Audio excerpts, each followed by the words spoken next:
Hi, and welcome back to Rural Spin. If you haven't already done so, like us on Facebook and check out our blog at ruralspin.com. We also have a YouTube page as well, so check that out. What we're going to do today is use the wild yeast that we collected and made a starter out of several weeks ago and use it in a basic bread recipe. And this bread recipe, you can adjust it to whatever you want. You can add herbs to it. You can do whatever you want to it, as long as you kind of stick to the basic recipe, so it's really versatile. When you use wild collected yeast in a starter, or any sort of sourdough starter that you have, you need to start your recipe the day before you're actually going to bake your bread. Why do you have to do that? Well, your sourdough starter, it lives in your refrigerator, so you need to kind of wake it up a little bit because it's cold in the refrigerator and the yeast sort of goes a little dormant. So you just need to wake it up, and it's best to do that the day before you're actually going to bake your bread. To do that, there's kind of a two-step process. The first step is to take your starter out of the fridge. And then what you do is you just, in the jar that it lives in, you just add another cup of flour and another cup of warm water, warm meaning about 80 degrees. You stir it up and you leave it sit for, 6 hours or something like that, until you can see the yeast starting to awaken a little bit. Then after that, you go to what's called a first proof. And to do that is you dump the contents of your jar into a bowl, and I have that here. You add another cup of flour and another cup of warm water, and then you mix it, and then you leave it sit overnight for about 12 hours in a warm location. I just put mine in my oven. The oven's not on, but it's just kind of a warmer location there. And what happens is you'll find that your starter will really start to bubble. And let's pause for a second and look at some photos of that happening when I took it out this morning.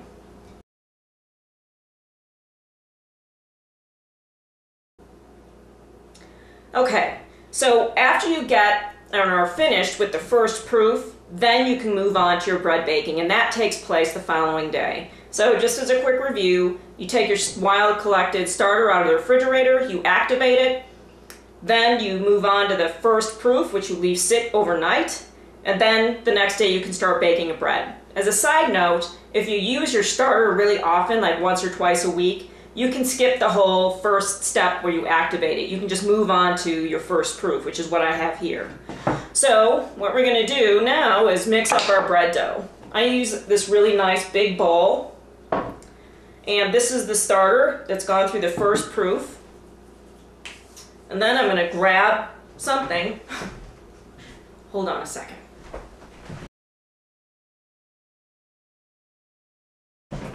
Forgot my measuring cup. When you're baking bread, there's certain things that you need to be specific about, but the most important thing is how the bread behaves and how it feels. So I'm really loose with how many cups of flour and this and that. Simply because how much flour you use in bread really depends upon how dry the environment is. You know, I live at 5,000 feet, so I need to use less flour than someone who lives at sea level. And the reason for that is, I don't really understand the physics behind it, but that's just the way it is if you're at high altitude baking. And seasons also have an effect on that. So if you, in the wintertime, you're going to need less flour than in the summertime when there's more humidity in the air. So go by feel. So what you do is you take about 4 cups of this starter and you put it in your big bowl here.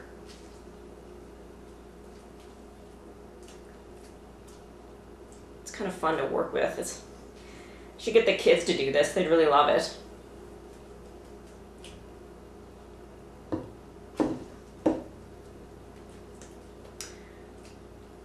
And what do you do with the rest of this? You save it. This is you put back in your nice clean jar that you've cleaned where your starter lives, and then you'll put it back in the fridge. So it's very important that you don't put anything in here besides the flour and the water. Otherwise, your starter won't be as happy. So this I'm setting aside, and it'll go right in the fridge after I'm done baking the bread, and I'll be able to use it for the next recipe. Okay, so in here I have our nice first proof, and then what I have here is a cup of milk. You can use water if you don't have milk. I've warmed it to about 80 degrees, 85 degrees, which is kind of the standard temperature when you're using yeast.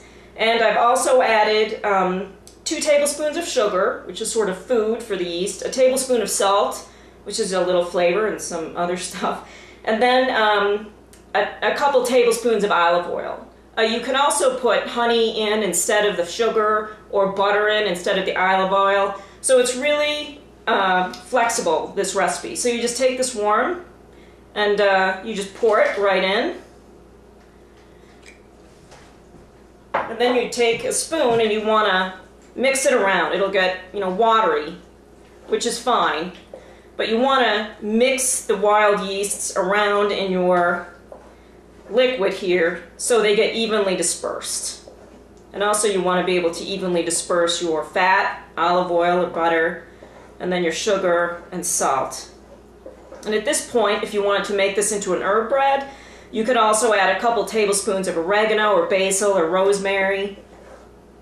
Okay, so that's pretty well mixed. Next, I'm going to take my flour, and I've got white flour here, and then a wheat flour. And I'm going to use about half and half. You can use whatever proportion of white to wheat that you want. It just kind of depends upon what you like. So I'm just going to start adding flour. In total, you'll be adding between 5 and 6 cups of flour to this. But again, I encourage you to just make a lot of bread and get used to the feel of it, because that's really what's going to make you a successful bread baker, is not being afraid of it. Most people are afraid to bake bread, and that's just not, there's no reason for that. It's just bread. It's not a nuclear reactor. So just start baking. If it doesn't work out, just toss the loaf or stick it outside for the birds or something like that. Even though there's those that'll tell you that that's not good for birds, but do what you want. I'm not here to judge you. Okay. Add more flour. Basically, you want to continue adding flour until you can't mix it with a spoon anymore. And at that point is when you'll start kneading it. So I'm going to continue adding flour here.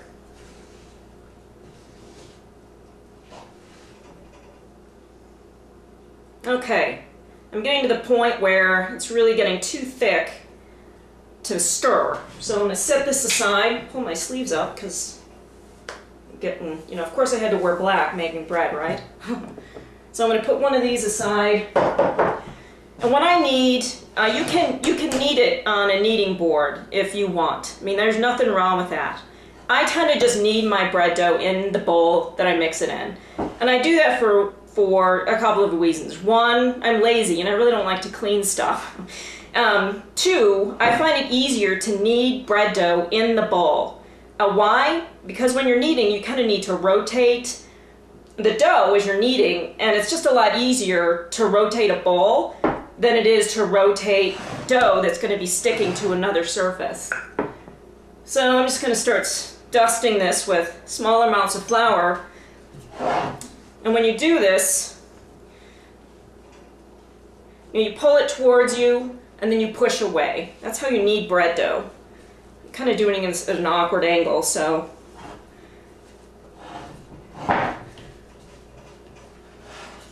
But you can see how I can just turn the dough or the bowl, and it makes it easier because I can really respond to what the dough is doing. When you knead dough, you want it to be springy and kind of satiny, but you don't want it to be dry. I think a lot of people add too much flour to their bread dough, which is why they don't succeed. So if you're going to err on the side of too much or too little flour, you definitely want to err on the side of too little. I actually think this is good.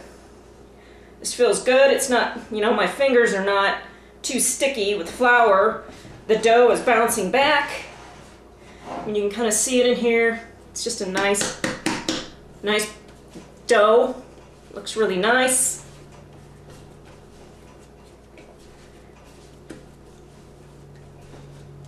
Okay. So now what you can do is form it into loaves. Alright, here's the thing. You're working with a wild yeast here, not something you bought in the store. Because of that, you're only going to let this rise once. When you're making traditional bread with yeast you buy in the store, that yeast is stronger than a lot of the wild yeast. And because of that, you can let the bread rise twice. With wild yeast, sometimes they're not that robust. So you have to realize that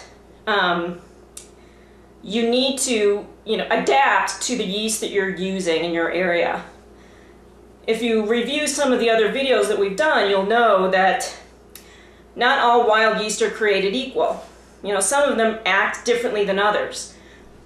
The wild yeast I was working with in Kansas, the Kansas yeast, was not that strong, so I had to treat it much differently.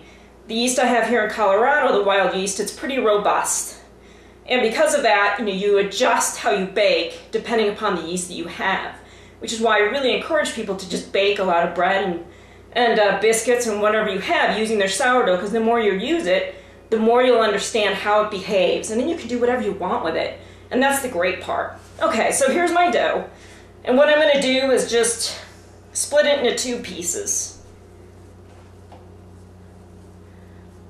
think I need a little more flour. Getting a little sticky. What am I going to do with this? I'm saving this one for pizza dough because I like pizza. This one is the one I will use for a bread loaf.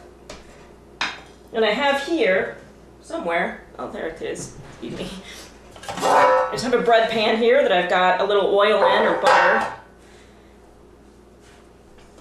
I'm going to take this and just form it into a long kind of rectangle shape.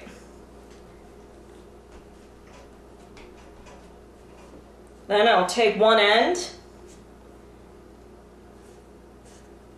and I'll roll it.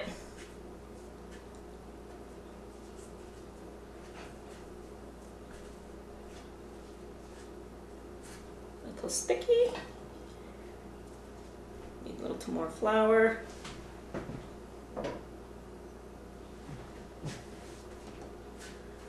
To like a loaf shape. Then I'll just put it right in the loaf pan here, kind of center it, and then you want to let it rise. And to do this, you just put a towel on it, a dry towel, and then you stick it in the oven unheated or in another draft-free warm place, and you let it rise for 2 to 3 hours. You kind of want to let it double in bulk, and this is again is kind of where you have to listen to your own wild yeast in your area. So go by size, not by time. Just kind of keep an eye on it and see how it goes. So we're gonna take this nice towel here and just put it on the top and put it by the stove, and in a couple hours we'll come back and see how it looks. Okay, it's been about 2.5, 3 hours, and here's our bread. It's risen quite a bit, about double of what it was. You can see it's kind of risen over the edge of the bread loaf pan here. And I've preheated the oven already to 375. So all I'm going to do now is just put the bread in there, and we'll come back in about half hour, check the bread, see how it's doing, and see how much more time we need to give it. Okay, here's our loaf of bread. I just took it out of the oven. I'm gonna take a knife here and score the edges a little bit so I can get it out. It smells really good, looks really good. It's been in there about 45 minutes. Okay.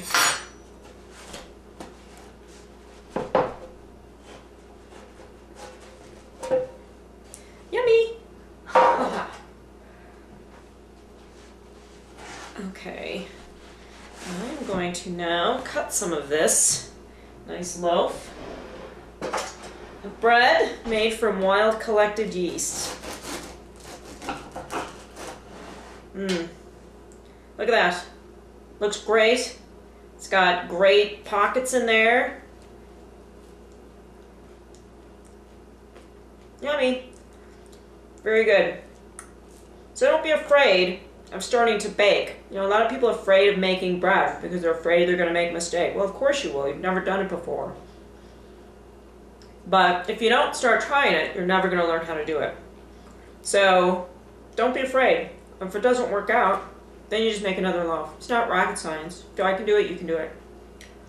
I'm going to have some butter with this.